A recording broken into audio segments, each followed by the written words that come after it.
All right, BB Nate, today is a very, very special day. It is. It is actually a first for us. Right? I mean, it's not like we've ever had the chance to interview the producers of a Star Wars animated series. Okay, we better be careful here.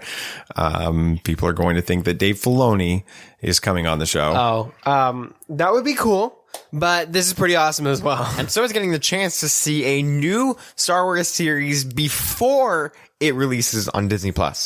Yeah, it really doesn't get much better than that. And we will be giving our spoiler-free preview of Star Wars Visions next. This is Tatooine Sons. It's true. All of it. What is the name of the Porg on the Millennium Falcon? Force is strong in my family. What do you think his name is? It's a big moment. I am a Jedi, like my father before me. Maybe Turbis? Do or do not. There is no try. Turbis? Pablo, if you're listening to this live stream, that Porg's name is now Turbis. It's a good Star Wars name. We're not done yet. These guys recorded an awesome podcast called Tatooine Sons. Everybody was lit. So, I mean, I think we're all in agreement in which our favorite episode of this is of Star Wars Visions.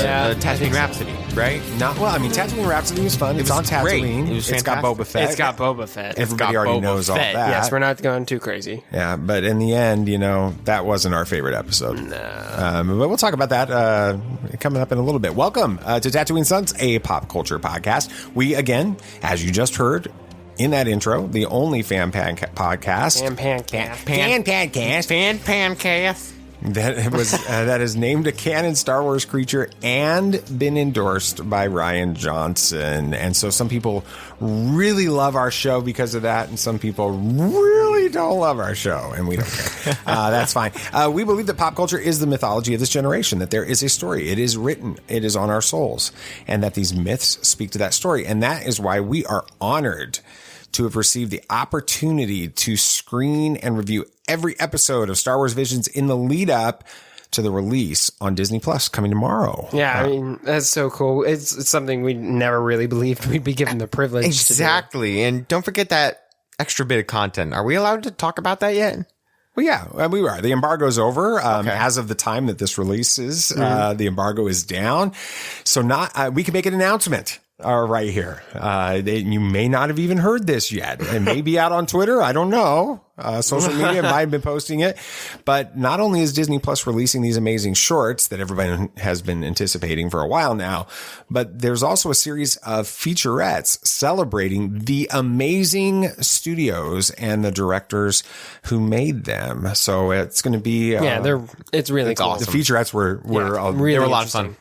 It's so cool to hear the directors and the studio heads talk about their love for Star Wars and how it inspired them to do what they do today. And we're going to talk about that as we go forward. We're going to be giving our non-spoiler previews of each short along with our overall thoughts on the series in just a few minutes. But before we do that, we have got a couple of absolutely out of the galaxy guests that are joining us. Let's welcome the executive producer of Star Wars Visions, James Waugh, and the producer of Star Wars Visions, Kanako Shirasaki. Welcome to Tatooine Sons. We are so excited to have you guys on here. I know you guys are doing dozens and dozens of these interviews, and they're happening back to back. So rather than a lot of pleasantries, we want to honor your time and just kind of jump straight into our first question. Here you go, Sam.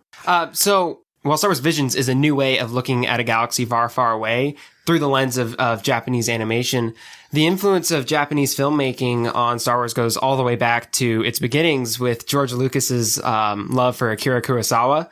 The Jedi Geki inspiring the name of the Jedi, and then the Jedi Code pulling from the Bushido. So why do Japanese culture and Star Wars fit so well together? I to your point, it is woven deeply into the fabric of the DNA of Star Wars. George was immensely influenced by Kurosawa, but Jedi films in general and samurai dramas. Concepts like Buddhism influence the Force. So I think, there's something there that aligns really nicely with it. But I would also say anime has been a big influence at Lucasfilm. And, definitely Lucasfilm Animation. George was an anime fan as well. You see its influences in our comics and our games and our live action content. And so in some ways, we have been influenced by so many of the art forms coming out of Japan for so long that it is such a part of our storytelling that I don't think it's a big stretch. Yeah, and vice versa. So many Japanese animators and creators are heavily influenced by Star Wars, and so many people love Star Wars. So the feeling is mutual, and the episode 4 is a striking visual. Like it did influence so many young people in Japan too, like who want to be animator later or creator. So. So the influence is coming like both ways. That's awesome. Yeah. So also one of the things that so many fans love about Star Wars is that the stories are rooted in a connected universe. But along with that, the universe comes rules. But Star Wars Visions is free to take some crazy risks like a Star Wars rock opera and Tatooine Rhapsody, a droid who wants to become a Jedi in TOB1, and the return of Star Wars rabbits in Lop and Ocho. In your opinion, what's the craziest idea that made it into Visions? Oh man. I don't know. Twins, a lightsaber cutting a Star Destroyer. That was awesome. I don't know how you out crazy that. I'm really glad that we have a framework that allows for a Star Wars story that can do that. Yeah, I would say the dual lightsaber that Ronin held. You never seen like you stored lightsaber into the scabbard, so that is something very unique coming out from the creator's vision. That's awesome. Definitely. You can't tell a Star Wars story without, you've got Princess Leia, in the original trilogy, and she's constantly talking about hope, that found itself into Rogue One. You've got that with Anakin as a little boy. He's got hope that he can, go into the stars, and become a Jedi. And we see that again also with, Rey, a scavenger in the sequel trilogy and everything else that's along with it. For you guys, how does Star Wars inspire hope? Well, I think Star Wars is ultimately, it tells mythic stories. It tells kind of like basic fables that inspire, I think, all of us to be our better selves, or to show us the consequences of greed or anger or hatred. And all those, the stuff that leads you to the dark side. That's the easier path. So I think it inspires by teaching through storytelling. But I also think, the two sons moment with Luke Skywalker is fundamental to Star Wars as it gets, and it all through cinematic language of Luke dreams of a better world is ultimately what that is, whether it's leaving the rock and leaving Tatooine and going into the galaxy. But really what it is going to make a difference. And to me, that's what Star Wars is all about. Yeah. And I always feel that lots of Star Wars stories are featuring like the hero's influence or the nameless hero influence helping others, reaching out their hands to someone in need. And you can see lots of story like that in Star Wars Visions too. So that's also a very universal theme, I think. That's awesome. Well, thank you guys so much, thank you very much for letting us be a part of this. We're super excited about Star Wars Visions, and we loved what we've seen so far. I hope we get to see more of it in the future. Mm-hmm. So thanks, everybody. All right. Thank you. All right. That was fun. That was really cool. Never really dreamed we would interview producers of a Star Wars animated series. But here we are. Think it still hasn't hit us. Yeah, I don't think so. It may take a while. I'm not sure, Sam, but I kind of think maybe your question caught them a little off guard. I don't think that's a bad thing, though. Can you imagine they've been doing these interviews probably like for the last week for 8 hours, 10 hours a day. And they get the same questions like, what's your favorite your favorite one of the shorts? What's your favorite movie? What inspired this series? And then Sam throws in some Japanese culture questions, and he pronounced all the words correctly. Yeah, because Nathan did a crash course with me before we recorded. He came up to me, he's like, how do I pronounce these? I'm like, I'll show you. That's awesome. So we did. So let's talk a little bit before we jump into our reactions and our reviews and all the fun stuff that come along with this. This is how this came about. It was sort of a joke on Twitter that turned into something real. So on Thursday, I guess it was last week, I started seeing all of these screeners, our Twitter accounts talking about screening it. And it sort of felt like everybody in the world had a copy of the screeners. And that's obviously not the case. Just the accounts that we follow. We don't follow, we follow a few hundred accounts, but we follow a lot of people in press. With that, because that's what we're trying to, we're trying to make sure that our feed is filled with the latest news. Exactly. And so I kept seeing a lot of the press talking about the screeners, and it was so much fun to see it. But I was sort of like, it feels like we're the only people that didn't get an opportunity to see this. So I put out a tweet that sort of made fun of that. And I joked that the reason that we haven't seen the screeners is because we don't want the screeners. We want to watch it with everybody when it comes out. Experience it with everyone else. And we love all the fellow Star Wars fans like us, and we want to experience it with them. But then also because they didn't send us the screeners, and then maybe mostly because they didn't send us the screeners. It's funny you mentioned that we wanted to experience it with everyone, because I was sitting there the other night after we finished watching the shorts, and I was like, I wonder what the Beans thought of this. I bet you they would get a kick out of this. And then I'm like, they're big. They haven't seen it. Nobody's seen this. Right. And I was thinking the same thing while we were watching it about the Berettas from Colorado, because Isabel and them they're all massive. Yeah. They love Star Wars and they love anime with it. So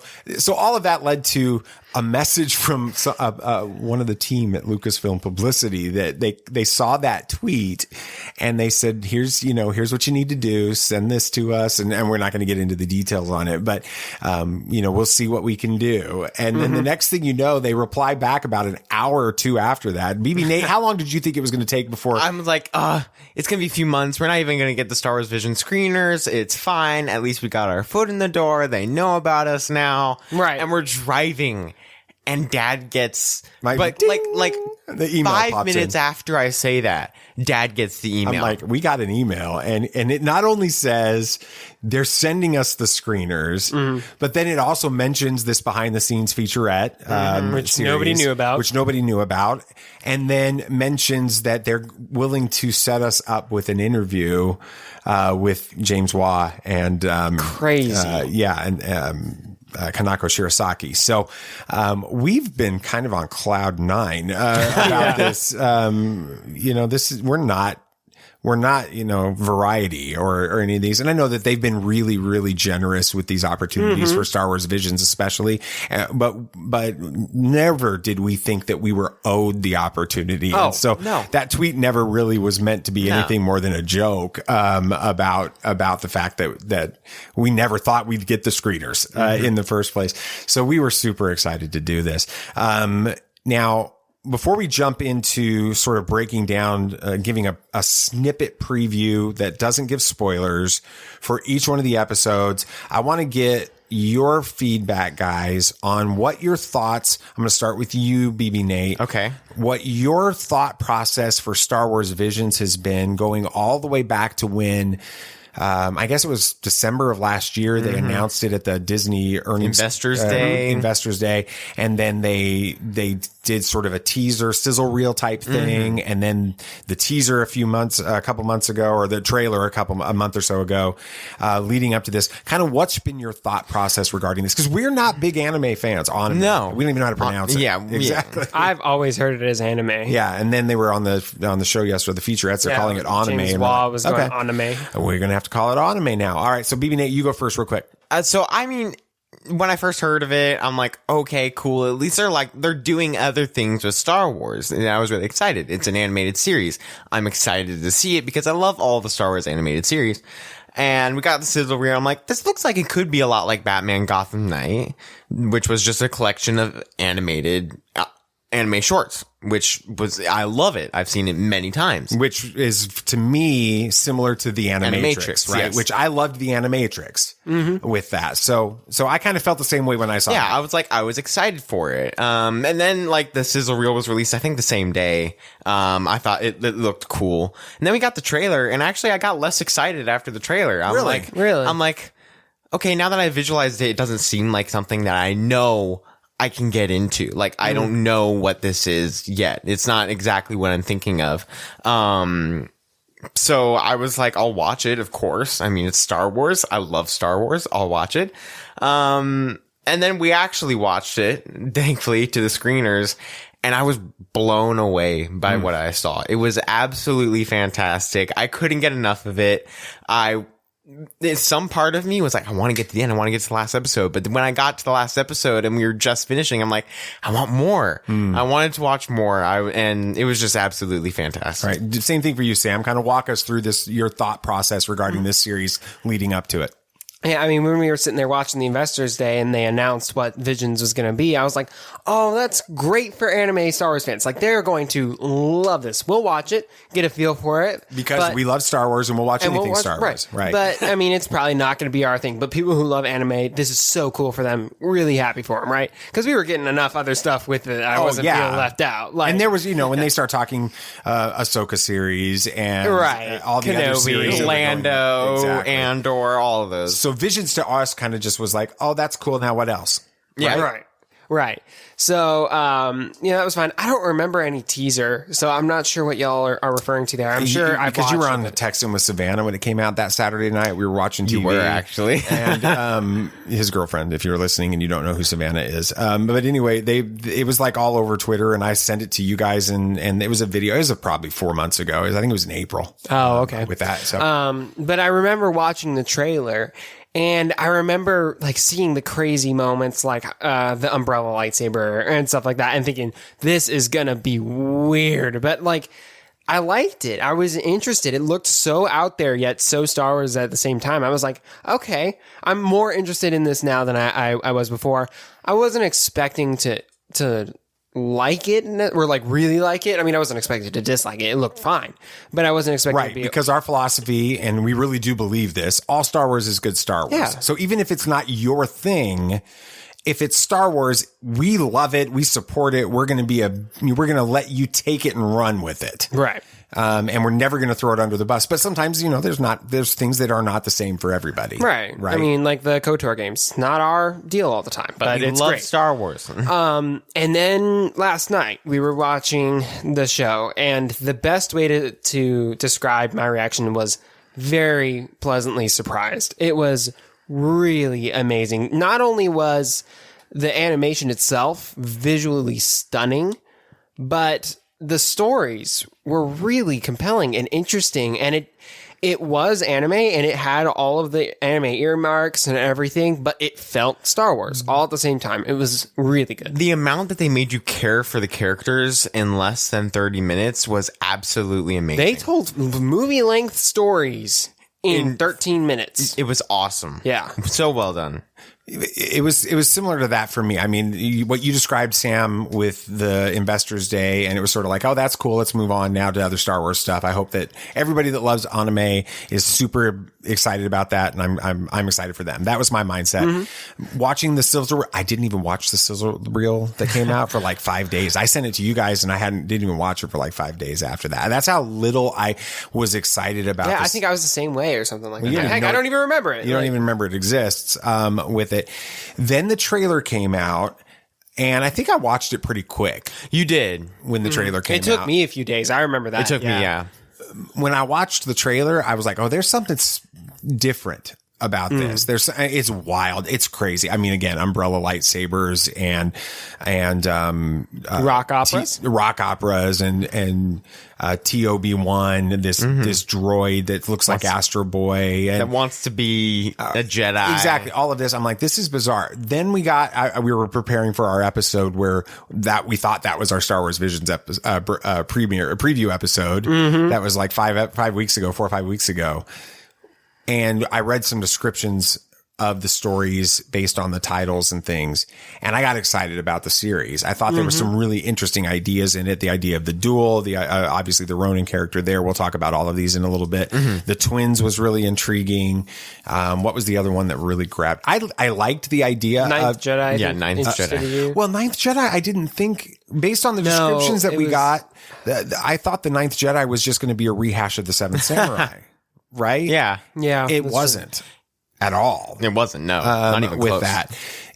And then yesterday watching these shorts, well, I'll just say this. We got about 4 or 5 shorts in and we watched The Ninth Jedi. Mm-hmm. And when that thing finished, I was riveted the entire episode. Oh my gosh, yes. And when it finished, I just was like, wow. And then I kept watching the rest of these shorts. I kept feeling, thinking to myself, when have I felt like this before? Watching Star Wars. I mean, just purely in awe. That's the way you can describe it. And that the universe has just gotten so much bigger. Right. All of that. It didn't go the way I expected. It was different than everything I was expecting to see on this. And it was not what I went into, wanting to, or expecting to see, but I walked out of it thinking, I just have to have more of that. I need to watch those again. I want to see these stories continue and all of that. Of course. And I tweeted this out and we talked about it afterwards because I manage our Twitter account.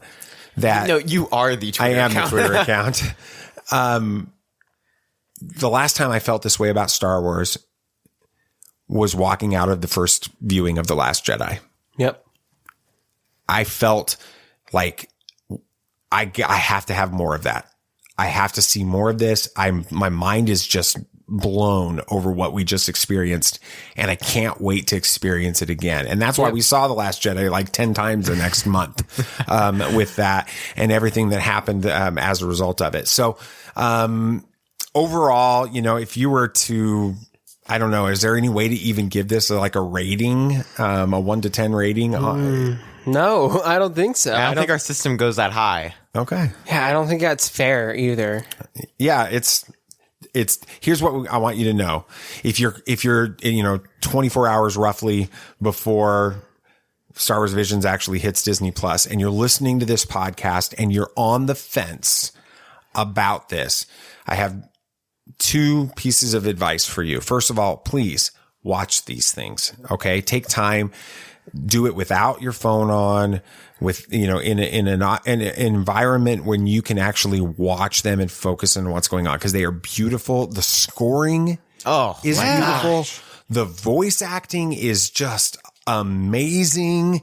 At least for the English dub, we didn't have access to the Japanese. Yeah, exactly. And the visuals are just mind melting. Okay. All of that. But I want you to pay attention to it. The second thing I want from you, I'm encouraging you to do, is go in there sort of with a clean slate. Don't go in there wanting it to be something. Okay. This is Star Wars. It's going to feel very Star Wars, but it's Star Wars without limits. Yeah. It's a kid in his backyard making up a Star Wars story and thinking, what's the craziest thing I can do with this story, and making it happen. And it works. And every short is very different. Very different. The animation is different. The storytelling style is different and everything. But if you give it a legitimate shot, you're going to absolutely love it. All right. Let's talk about some of these specific episodes. We don't know what the episode order is going to be, when it comes to the release on Disney Plus. So we're just going to go in the order that they gave them to us, And so we're going to go with that. We're going to start with The Duel. This is by Studio Kamikaze Duga. If you're looking to know about how long these are, we're going to give you the length of each episode, so you're prepared for them when you watch them. This one is a 13-minute episode. This is my description, spoiler free, based on what we've seen and the embargo being lifted and being allowed to say it. All right. The lightsaber wielding warrior who comes to the aid of a desperate village in need of rescuing from the evil galactic empire isn't what he seems to be. Dun, dun, dun. All right. I'm going to start with you, Samuel. Thoughts on this episode without spoiling it? This was the first one we watched. And after watching it, I was like, okay, if that's like the peak, we're in for some good stuff. This was like really, really fun, like really good.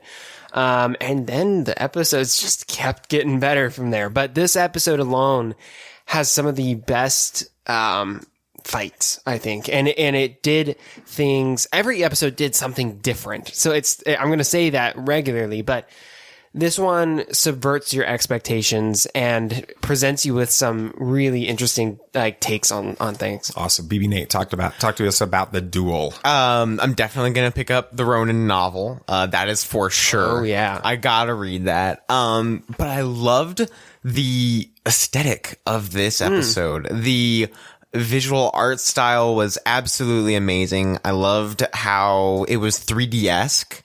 But still had the 2D feel of an old samurai movie. I loved the fights, of course. Yes, the fights were awesome. Just everything about it. They told so much and they made us captivated for this village and gave us all this information about this Ronin character that made me want more. And I think that's what they were trying to go. And like Sammy, I'm like, if this is as good as it gets, this is going to be a great series. This episode was the Seven Samurai episode. Right. This is the samurai coming to town to save the village that's being attacked. We'll talk more about that on the actual spoiler episode when we break this down a little bit later, when we break it down in detail. But here's what I want to encourage you guys to do when you watch this. It is a black and white episode, but color has a major point in this as well. So when you're watching it, pay attention to colors with it. There's lots of different color things that are going on here. I loved this. Again, I'm in agreement with you on this, BB Nate. I want to get the novelization of this. I almost wonder if the audio version of this might not be really special because you might have some Japanese sound like tracks and things like that. The music was in this was really good. All right. The second one in the screener was Lop and Ocho. It is by Geno Studio, Twin Engine. With that, it is a longer one. It's 19 minutes in length. The description that I have written for it is set at the height of the Empire's reign of terror. Ocho convinces her father to welcome Lop, a Lepi slave, into their Yakuza family, which is like a organized crime family. Yeah. Okay. But years later, Ocho and her father can't agree on the future of the family, and Lop is caught in the middle. Maybe Nate, give us your thoughts on this one. When this started, I was like, oh, this is going to be cute. And then it kept the story made me care for the characters even more. I absolutely loved it. I feel like, I can't say I feel like this was one of the better ones because all of them were so good. I mean, there wasn't one I didn't like. I think that this episode did something so different while still feeling a lot like Star Wars. What the series did is it gave genius world building to the universe of Star Wars. And this episode especially did that. Yeah, this episode, I was a little nervous by it being like a non-human character, specifically like an animal kind of character. I was a little worried that it might get weird. It did not feel out of place in Star Wars whatsoever. Even I had forgotten about Jax. I wasn't attributing Jackson, excuse me. But it worked really well. And like you said, the story was compelling. It is amazing what these studios are able to do in such a short time frame. They are able to flesh out entire family relationships in a couple minutes, and you feel like you had spent 30 minutes with watching a movie. It is really good, and this one has some of the most compelling visual scenes of them all. Yeah, absolutely. It was a lot of. I love the family dynamic. There's this light side, dark side pull that's in the story that feels very, very Star Wars. It's the ending will make you want to see more. Yep. I will say that. All right. Next one, Tatooine Rhapsody by Studio Colorido. I'm not Colorado. Not Colorado. It's different vowel. You could just say Twin Engine. Yeah. 13 minutes in length. Description: a guitarist on the run from a notorious Star Wars gangster befriends a Padawan who proves to be a kindred spirit. This harmony, you see what I did there? It is good. Results in a band that rocks. But what happens when the galaxy's most dangerous bounty hunter finds them? Okay, you said a guitarist though. He's a bassist. Which one? The first one? Yeah. Okay. Sorry. Sam's, okay. Okay, that is the first canon Star Wars bass player. I will give this to you. I was going to throw this one to Nate, but I'm going to come to you because you've got, I mean, obviously we all have a propensity toward liking things on Tatooine. Of course. Because of this show. But this has got your favorite dude. Everybody's seen this, so they know it's Boba Fett's in the series. Boba Fett, yeah. With this. And then, of course, you have a bassist, which you play the bass. I do. So give us your thoughts on this one as you wear your Boba Fett shirt. Yes, of course.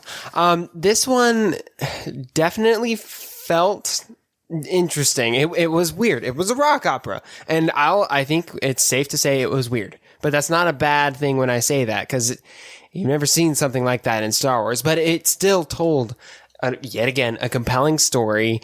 It didn't compromise your opinions on the already existing characters such as Boba Fett. And, you know, your first canon Star Wars bassist was I don't know. I don't want to. We're going to go ahead and claim that. Yes, all right. Until somebody tells us differently. Matt Martin, if you listen to this, which he doesn't. But anyway, you can tell us if we're wrong. All right. BB Nate. I thought this one was a lot of fun. I mean, all the others tell compelling stories that make me feel for the characters and have great action sequences. And this one was just a lot of fun. It was definitely a breath of fresh air with everything else. It was really good. I loved the characters. I love some of the choices they took at the end with the main character. I loved that. The ending was really good. I thought it was a great way to end the episode. And Tatooine. And, of course, Tatooine. And it was you're at Mos Espa, Yes. you know, where the pod race was from the Phantom Menace. You guys have all seen that if you've watched the trailer, so there's no spoiler there. Very much a fun episode, but it does have sort of this really compelling friendship story that found family. The found family element is present, and that's the thing that's present in every one of these stories. Every one of them. We talked about this. We got about 3 or 4 episodes in. We had to take a break because Nathan had to go to do something. But we were talking about it, and it was.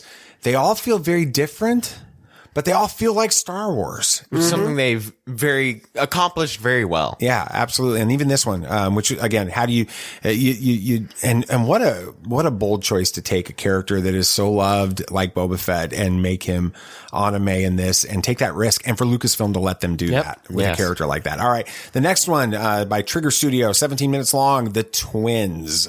The remnants of the First Order have reformed, bringing with it a new galactic empire. But this new empire are believers in the dark side, and they've birthed Twin Force users to prove it. Start with you, BB Nate. I'm not sure if there's a way to talk about this episode without spoiling a ton, because this episode was off the wall crazy. There was so much that happened in this episode that I can't wait to see how the Star Wars community reacts to some of the stuff in this episode. It was a lot of fun. The action sequences were absolutely amazing. It was beautifully animated. The story was great and compelling, and I want to see more. I think that Trigger had some of the best shorts in this whole series. Awesome. Samuel, the Hutt. I will say it is very trippy. That is a good way. You will have to suspend disbelief even for Star Wars for this one. Like that. I will say this after watching the featurettes, I'm not going to spoil much, but the creator himself said he was trying to go crazy with it. So go into this one completely just ready for a wild ride. And the Star Wars Last Jedi bombs don't drop in space crowd. They're going to have a field day with this episode. Have that mindset. Which is why it's fun to have stories that aren't restricted by rules. Like we talked about in the interview with James Waugh and Shirasaki earlier. The reality is there's no limits on what they let them do in this. And there was a spoiler in the interview, and you may have picked up on it. And one of James Waugh's answers has to do with this short. So maybe you can pick up on what that is. But even if you're spoiled, just watch it. Just watch it. The Elder, by Trigger. This is the second one that they did. It's a 16-minute long episode. A young Padawan and his aging master respond to a distress signal on an ancient planet. An encounter with someone strong in the dark side of the Force results in a powerful lesson for both the master and the apprentice. Samuel the Hutt. Yeah, this one, It slowed the pacing down, way down compared to other episodes. And that was a good thing. It allowed you to see a more intimate relationship between the characters. But again, world building was really well done. They land, all right, I don't want to get into spoilers, but they're able to build your understanding of how the world works and the rules behind it very quickly, but in great detail. And the fights and such were, well choreographed to where they felt more like a samurai film as opposed to something like, say, The Twins, which if you watch it, you'll know there's no way to, attribute it to anything you've seen before. But this one had a very cinematic feel, I think is a good way to put it. That's good. It was a lot of fun. I think that it's one of the shorts that most easily lends itself towards continuing the story if they choose to. Yes. With it, and probably one of the shorts that actually could find its way into some canon stories very easily as well. Yes. On that. Next one, The Village Bride by Kanema Citrus, 17 minutes. The Force is everywhere, and all beings can tap into it, even if they aren't Jedi or Sith. Haru and Asu are very strong in the Force, but they have no power.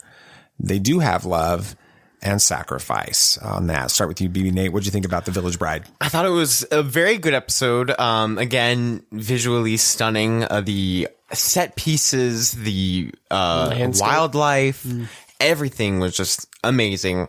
The story was very compelling and it was very grounded, even though for something that we haven't seen in Star Wars before regarding the Force.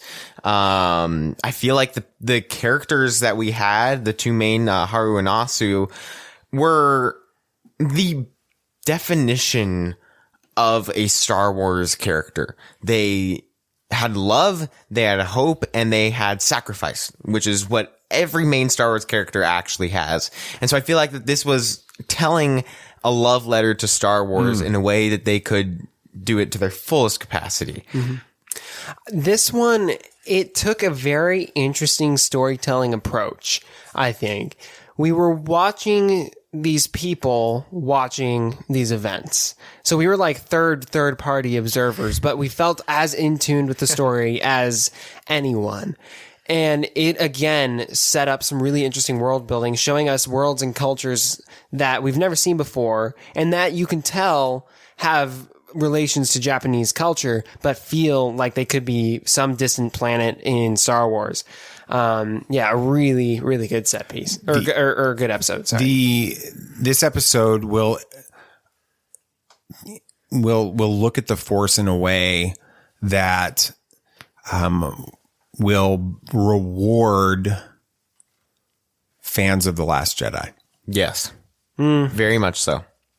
Because the Force it's not about lineage, or everyone. It's Broom Boy in some ways. There's some Broom Boy elements to that everybody has access. And that specific locations are attuned to the Force a lot like Octo. That's absolutely true. All right. Akakiri, by Science Saru, 13 minutes.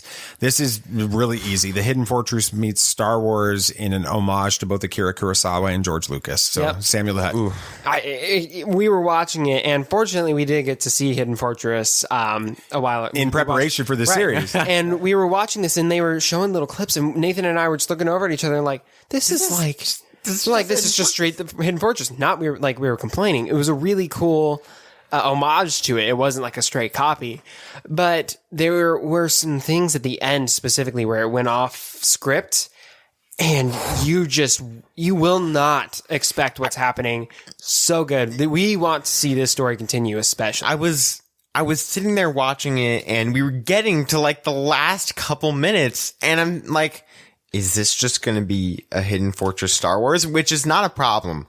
It was really good at that point, but I was like, okay, well, everyone else has like kind of had a cool fight scene. So can we get one? And then they hit you with the end. That is just absolutely amazing. It was so good. Of course, I want to see this one continued. The animation was unique. It was kind of choppy in a certain way. It was very hand drawn. You can tell that. and it made it amazing. I loved it. I just want to say, so far we have been like raving over every episode. We have not been told to say that. Yeah. We are not in. They were saying you can say you did not like the episodes. That is fine. A common misconception with screeners is that people are told that they have to like it. They can't say that they haven't liked it. That's not These true. are our 100% honest opinions with these episodes. Yeah. It was beautiful. It was just beautiful. And I love even in the featurette, the director and the studio talks about that they just basically wanted to pay homage to Hidden Fortress and Star Wars and the influence that he mentions the Hidden Fortress had such a huge influence on Star Wars, but Star Wars has had a huge influence on anime. Yes. And they wanted to pay homage to that, with this as well. This one snuck up on me. It really did. When I think about, now 24 hours or so after we've watched it, when I think about my favorite episodes, this one pops into my head along with the next one after that. I did not expect to like this episode. I thought it was a cool idea, but I mean, come on, seriously. I thought this was like a kids episode, like an episode geared towards kids for kids. Yeah. TOB1. Which you got some Obi-Wan in there, by Science Saru, again, 13 minutes long. A droid living on a desolate planet with a wizened old wizard dreams of one day becoming a Jedi. It is Pinocchio meets Star Wars. Of course, I love droids. This episode had many droids, so that was amazing. I mean, watching this episode, the whole time, I was like, this is fun. This is great for kids. It's a great way to introduce kids to Star Wars and anime.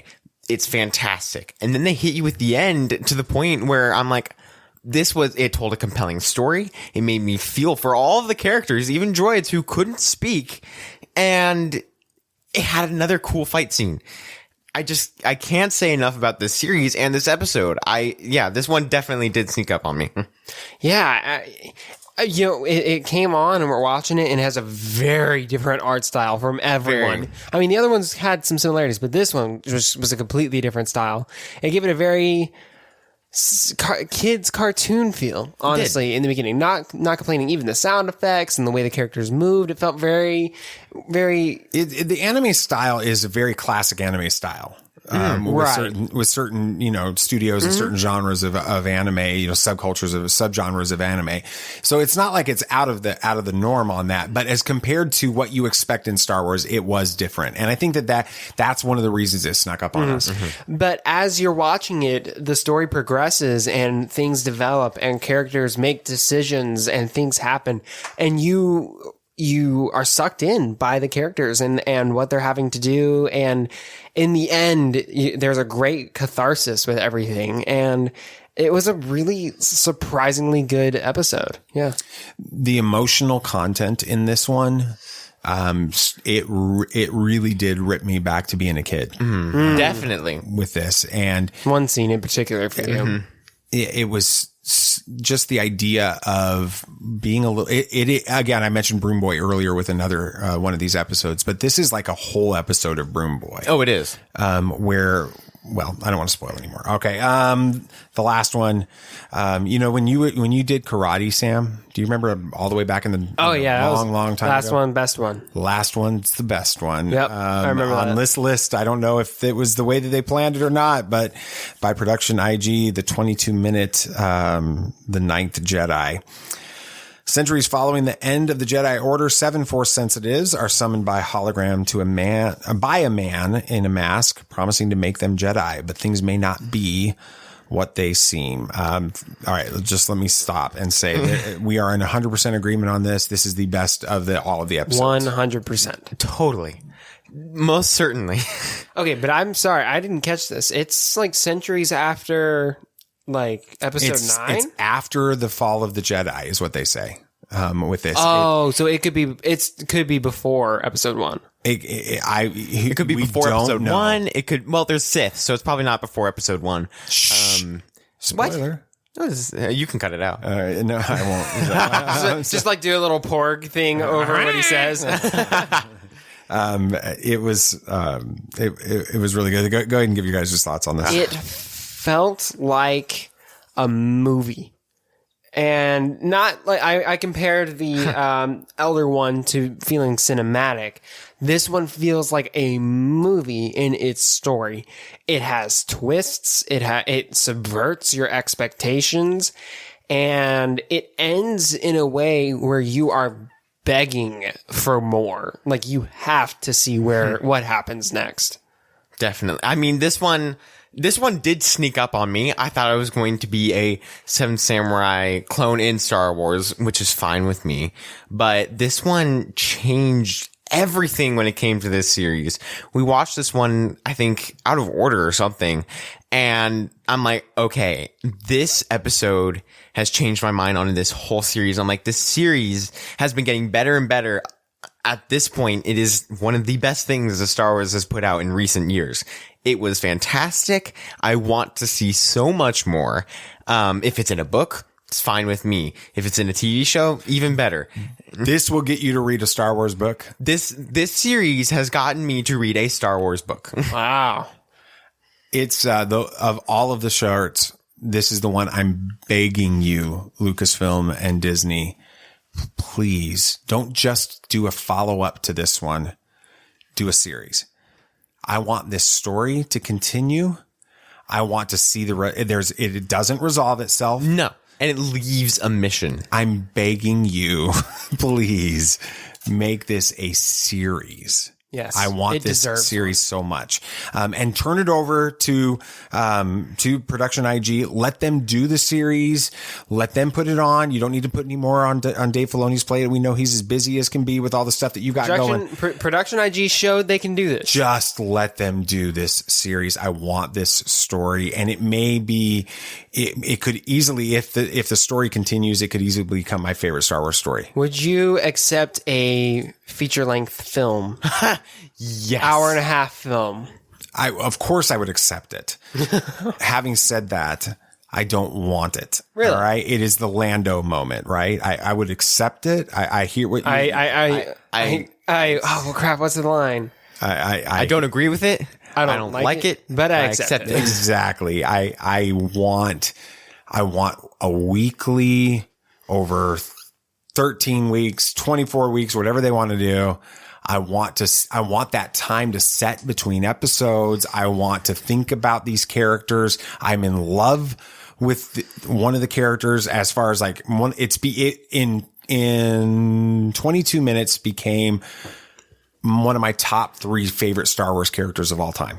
Okay, this is news to Nathan and I. This by is the way. Big deal. Mm-hmm. I didn't know you liked it that much. I did. I absolutely love this. And we'll talk about that tomorrow. All right. So we debated how to handle our spoiler reactions to this series. We did, actually. There was a lot of conversation about it, at least between Nate and I, because Sam's always on the either doing college work or texting Savannah, which is fine. You know, it's totally okay. She's an awesome totally girl. Don't judge you. He's maybe judging him a little bit.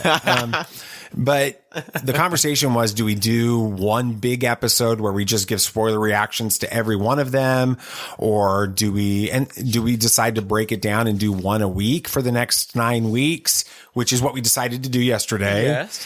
And then there was this idea, well, what's the order? Do we do it in the order that they release it on Disney Plus? That type of thing. And we kind of thought that, the Duel would be the first one that they would release. So, that's the first one we would start with. Once this one was over, there was no doubt in my mind, this is it. This is the one we're starting with, The Ninth Jedi. So tomorrow we are going to give our full on. So if you're tuning in right now, we've done our absolute best to try to stay spoiler free throughout this entire process. Tomorrow, if you listen to the episode that's coming out right after Star Wars Visions drops on Disney Plus, please know this. That first episode is going to be all about The Ninth Jedi. So if you haven't seen The Ninth Jedi, know it's going to be as spoilery as you can possibly get, because I got to talk about that episode. All right. I think that's going to do it for this week. Thank you guys so much for listening to Tatooine Sons, a pop culture podcast. Yeah, and if you had a good time, it would be awesome if you could share this with your friends and everybody. All right. And of course, Tatooine Sons, this show is only a small part of the Tatooine Sons world. So be sure to follow us on Facebook and join the Facebook discussion group. And follow us on Twitter to stay up with all the latest news and keep up to date with everything we got going on at TatooineSons.com. Absolutely. Don't forget to follow the show on your favorite podcast app so that you don't miss an episode, especially our episode tomorrow on the Ninth Jedi. And remember that if you drop us a review at podchaser.com/TatooineSons, we are going to make a donation in your honor to one child to help a child living in extreme poverty. All right. Anything else you guys want to say? May the Force be with you. May the Force be with you. May the Force be with you, always. This party's over. I like that Wookiee. Don't get technical with me. Joy, please. Yep, yep.